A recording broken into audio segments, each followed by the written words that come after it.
ഒരു 26-കാരന്റെ ശ്വാസകോശത്തിൽ നിന്ന് വർഷങ്ങൾക്ക് മുൻപ് വിഴുങ്ങിയ പേനയുടെ അടപ്പ് നീക്കം ചെയ്തു. കൂടുതൽ വിവരങ്ങളുമായി സൈബ ശ്യാം ചേരുന്നു. Saiba, good morning. Good morning Mothi. ഇതെന്താണ് പണ്ടൊക്കെ വിഴുങ്ങിയ വസ്തുക്കളുടെ അംശങ്ങൾ ഇപ്പോഴും ശരീരത്തിനുള്ളിൽ നിന്ന് കിട്ടുക എന്ന് പറഞ്ഞാൽ ഇതൊരു നിധി നിക്ഷേപിക്കാനുള്ള ഇടമായി മാറി പോലെ തോന്നുന്നു. നമ്മുടെയൊക്കെ ഉള്ളിൽ നിന്ന് എന്താണാവോ കിട്ടുക? അതെ മോത്തി, അതായത് ഈ 26 വയസ്സുകാരൻ ശക്തമായ ചുമയും പിന്നീട് കാരണം ഏതുമില്ലാതെ ശരീരഭാരം കുറയുന്നു എന്ന കാരണത്താലാണ് ആശുപത്രിയിൽ എത്തുന്നത്. പിന്നീടുള്ള തുടർ ചികിത്സയിലാണ് മനസ്സിലാക്കുന്നത് അദ്ദേഹം 21 വർഷം മുന്നേ വിഴുങ്ങിയ ഒരു പേനയുടെ അടപ്പാണ് ഇതിനൊക്കെ കാരണമെന്ന്. അദ്ദേഹത്തെ ചികിത്സിച്ച കിംസ് ആശുപത്രിയിലെ ശ്വാസകോശ വിദഗ്ധനായിട്ടുള്ള ഡോക്ടർ പറയുന്നതെന്ന് വെച്ചാൽ ഇദ്ദേഹത്തിന് CT സ്കാൻ എടുക്കുന്നുണ്ട്. ഇദ്ദേഹം ചികിത്സയ്ക്ക് എത്തി 10 ദിവസത്തിൽ തന്നെ ഇദ്ദേഹത്തിൻ്റെ ആരോഗ്യം വഷളാവുകയാണ്.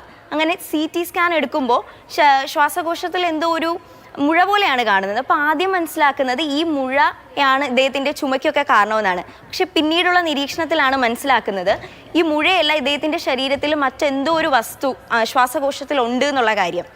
അങ്ങനെ ഇദ്ദേഹത്തിൻ്റെ മൂത്ത സഹോദരനെ വിളിച്ച് തിരക്കുമ്പോഴാണ് ഇദ്ദേഹം 5 വയസ്സിൽ ഒരു പേനയുടെ അടപ്പ് വിഴുങ്ങിയിരുന്നു എന്ന് പറയുന്നത്. പക്ഷേ ഈ പേനയുടെ അടപ്പ് അപ്പോഴുള്ള ചികിത്സയിൽ സാധാരണയായി നമ്മൾ എന്തെങ്കിലും വിഴുങ്ങുകയൊക്കെ ചെയ്യുമ്പോൾ മറ്റു പ്രശ്നങ്ങളില്ലെങ്കിൽ സാധാരണ ഇത് പുറത്തു പോകേണ്ടതാണ്. അപ്പോൾ ഡോക്ടർമാരും അപ്പോൾ മനസ്സിലാക്കിയത് അത് പുറത്തു പോയി എന്നാണ്. പക്ഷെ അത് അന്ന് പുറത്തു പോയില്ലായിരുന്നു. 21 വർഷത്തിന് ശേഷം അദ്ദേഹത്തിന് ഇങ്ങനെ ആരോഗ്യ പ്രശ്നങ്ങൾ ഉണ്ടാക്കാൻ അത് കാരണമായി.